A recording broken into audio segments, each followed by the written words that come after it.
She looked like someone the world had forgotten. Gray hair tucked beneath a frayed hat, a coat too thin for winter, shoes that had seen too many miles. In her hands, a wrinkled plastic bag that rustled with every slow step.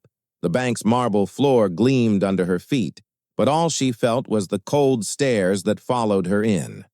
Her name was Evelyn Carter, 72 years old, black, widowed, homeless by appearance but not by truth. Because Evelyn was not just another woman struggling to survive. She was the silent owner of the very institution whose doors she had just walked through, the National Trust Bank, an empire she had built from nothing 50 years ago. But that morning, no one in that branch saw her as the founder. They saw a nuisance, a problem, someone to be removed. Evelyn had woken up that day with a decision. She wanted to see for herself how her employees, the people she trusted to represent her life's work, treated those who had nothing. She believed in fairness, compassion, equality. At least she thought she did. But after hearing complaints about mistreatment, she decided to see it with her own eyes. So she dressed down. Old sneakers, torn coat, hair uncombed. No jewelry, no makeup. Just a tired black woman walking into a building where no one knew who she really was. "Can I help you?" a voice said sharply as she entered the lobby.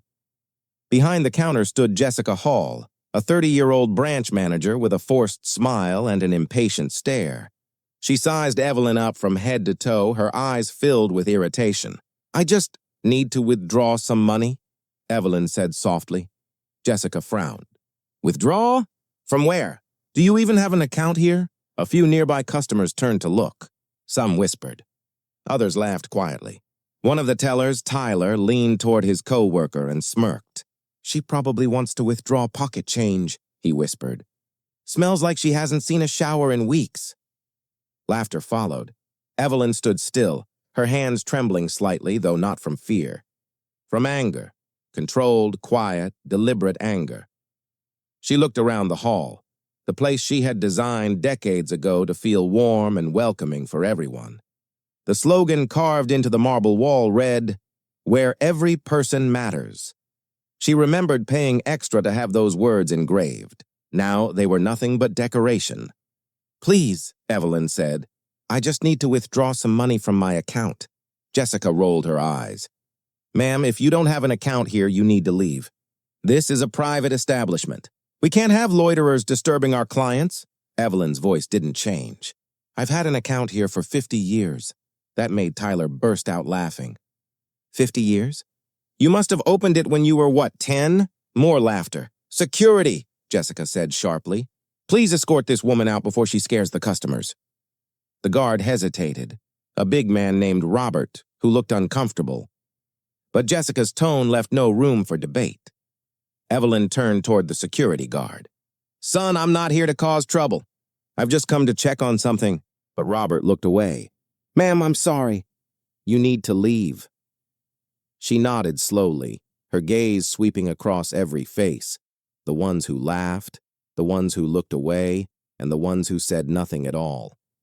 Then she said quietly, "All right, I'll handle this another way." And she walked out. As the glass door closed behind her, the employees chuckled, exchanging smug looks. Jessica clapped her hands once and said, "Unbelievable. Homeless people think they can just walk into a bank now." Tyler grinned. "I should have recorded that. Would have gone viral." Amanda, another teller, muttered, "Guess she thought we'd give her a loan out of pity." Their laughter filled the room. But not one of them noticed the security cameras overhead, recording everything. Not one of them imagined that the woman they had just mocked owned every square inch of that building. Outside, under the sharp New York sun, Evelyn pulled a small phone from her coat pocket and made a single call. "Marcus," she said. "It's me. Meet me at the 5th Avenue branch. Bring the files, all of them." "Right away, ma'am," came the reply. Within an hour, a sleek black car stopped beside her. Out stepped Marcus Reed, her longtime personal advisor and the only man who knew her plan.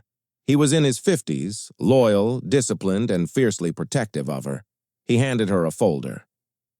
"You saw what you needed to see, didn't you?" Evelyn nodded slowly. "Worse than I imagined."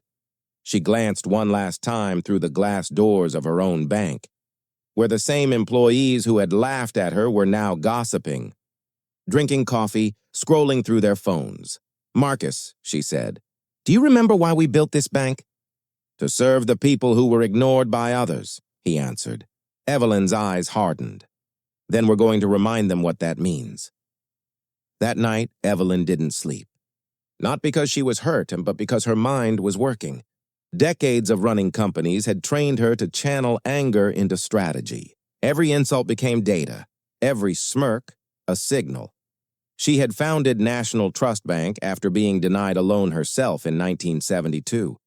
Back then, being a black woman with ambition was practically a crime. She'd been told she didn't fit the profile for success. So she built her own path. 50 years later, she was worth over $2 billion. And yet, standing in her own bank dressed as a poor black woman, she had been treated as less than human. The next morning, she arrived at her headquarters, a skyscraper in downtown Manhattan, and summoned Marcus. "Pull every internal report on that branch," she said. "Customer complaints, performance reviews, social media checks. I want to know who they really are." By the afternoon, Marcus returned with a thick file. He looked uneasy. "What did you find?" Evelyn asked. He sighed. "You might want to sit down." He opened the file. Jessica Hall, branch manager, 30 years old. Strong sales record, but we found 38 posts on her private Instagram mocking customers. Pictures of elderly clients with captions like, "Retirement plan, begging." She even has a group chat called Premium Only, where she and other employees make fun of low-income visitors. Evelyn's jaw tightened. "Go on." Tyler Brooks, 22, tells jokes on TikTok about poor people. He recorded a video last month mocking a disabled man struggling to sign a form. The caption read, "When the customer needs help writing but not cashing." Evelyn looked down, silent. Marcus hesitated, then continued. "And Amanda Lewis, she writes online that poor people choose their situation. She posted that certain groups shouldn't be allowed to bank with them because they don't understand money." Evelyn shut the folder. Enough. For a long moment, she said nothing. Then she stood up and faced the skyline outside her window. "Marcus," she said quietly, "fire them." He blinked. "Immediately?" "No, not yet. Firing them would end it too quickly. I want them to understand what they did, to see that the people they humiliated are the reason this place exists. We'll give them their lesson in person." 2 days later, the Fifth Avenue branch buzzed with its usual rhythm. Customers coming in, phones ringing, receipts printing. Then the door opened and in walked Evelyn Carter. But this time, she wasn't invisible. She wore a deep blue suit, diamond brooch, and calm authority that filled the room before she even spoke. Jessica, the manager, smiled brightly, not recognizing her. "Good morning, ma'am. How can we help you today?" Evelyn met her eyes. "You can start by calling your regional manager. Tell him the founder of this bank is here." Jessica blinked. "The founder?" She gave a nervous laugh. "Oh, I mean me," Evelyn said. "Evelyn Carter." The color drained from Jessica's face. Tyler dropped the pen in his hand. Amanda froze mid-typing. Within minutes, Mr. Davidson, the regional manager, rushed down from his office, sweating and pale. "Mrs. Carter," he stammered. "I didn't know you were visiting." "That's because I didn't announce it," she interrupted calmly. "Now, please gather your staff." The employees gathered in the lobby. Evelyn opened a tablet and pressed play. Security footage filled the screen. Her walking in days ago, the laughter, the insults, Jessica's order to remove her. Then came screenshots of their social media posts, private messages, and group chats. The silence was suffocating. Jessica's voice cracked. "Mrs. Carter, I didn't know it was you." "That's the point," Evelyn said. "You shouldn't need to know who someone is to treat them with respect." Tyler's face was pale. "Please, we were just joking." Evelyn turned to him. "Jokes end when someone's dignity begins. You laughed at a woman who asked for basic kindness." Amanda began to cry. "I swear I never meant to hurt anyone." Evelyn's voice stayed steady. "But you did. And you did it proudly. Online, publicly, without shame. That tells me this wasn't a mistake. It's a pattern. She looked at all three. You see, I built this bank after being turned away for the color of my skin. I built it to make sure no one else felt small when asking for help. But today, you turned my dream into a weapon against the very people it was meant to serve. Davidson stepped forward nervously. Mrs. Carter, please, maybe we can handle this internally. She cut him off. Oh, we will. But not quietly. Marcus stepped up beside her, carrying envelopes. These are termination letters, he said. Effective immediately, Jessica began to beg. Please, Mrs. Carter, I need this job. I have rent, bills. Evelyn's tone was sharp. And how many people do you think you've mocked who had those same worries? You didn't care about their pain when you laughed at them, Tyler whispered. Please, I'll delete everything. It's too late, Evelyn said. Every post you made mocking others has already been archived. And the irony, Mr. Brooks, is that your own debts and failed jobs make you exactly like the people you ridiculed, Amanda sobbed. I was just trying to fit in. Evelyn's gaze softened for a moment. And this is how people lose their souls. Trying to fit into cruelty, she paused. Security, please escort them out. The room stayed silent as the three were led away. Customers watched, confused, whispering. But Evelyn didn't hide what had happened. She wanted everyone to see. She turned back to Davidson. As for you, you'll stay. But from now on, you will oversee the creation of a new department, Dignity First. Every employee will go through training, every complaint reviewed by a human committee. This will not happen again. Davidson nodded quickly. Yes, Mrs. Carter. Evelyn took one last look around the room.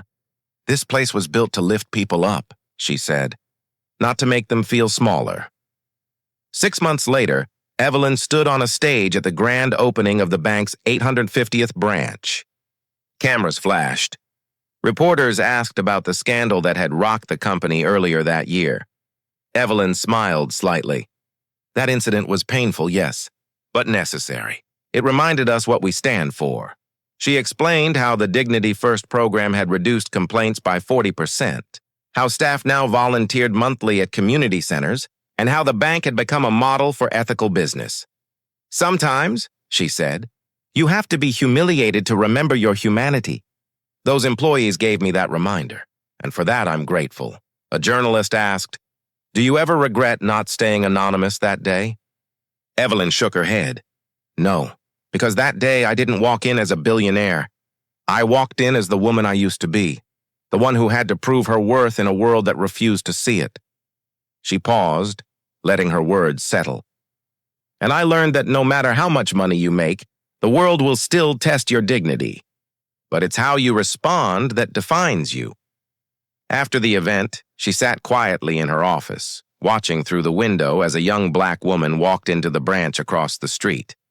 The security guard smiled at her. The teller offered help before being asked. Evelyn smiled. Progress. Marcus entered the room. The press is calling it the Carter Principle, he said. Treating everyone as if they were your most valuable client. Evelyn chuckled. It's not a principle, Marcus. It's basic decency. She looked down at an old photograph on her desk, herself at 27, cutting the ribbon on her very first branch. She'd worn the same second-hand coat she had worn in the disguise, and she whispered, We've come full circle. A year later, she received a handwritten letter. It was from Jessica Hall. It read, Mrs. Carter, I've spent the last year trying to understand who I was that day. You were right. I'd lost my humanity trying to look successful. I joined a charity for homeless outreach last month. Every time I help someone, I remember the look on your face that morning. I'm sorry. Not because I lost my job, but because I became the kind of person who made someone else feel small. Evelyn folded the letter carefully and placed it in her drawer. Later that day, she gave a speech at a business summit. She told the audience, Power doesn't test a person's character. Power reveals it. If your success depends on stepping over others, you've already failed. Applause filled the hall.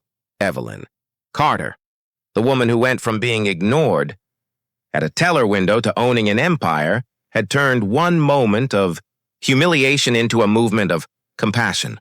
When asked years later what the hardest lesson of her life had been, she answered simply, Never judge a person by how they look walking through your door. Because the person you laugh at today might be the one signing your paycheck tomorrow.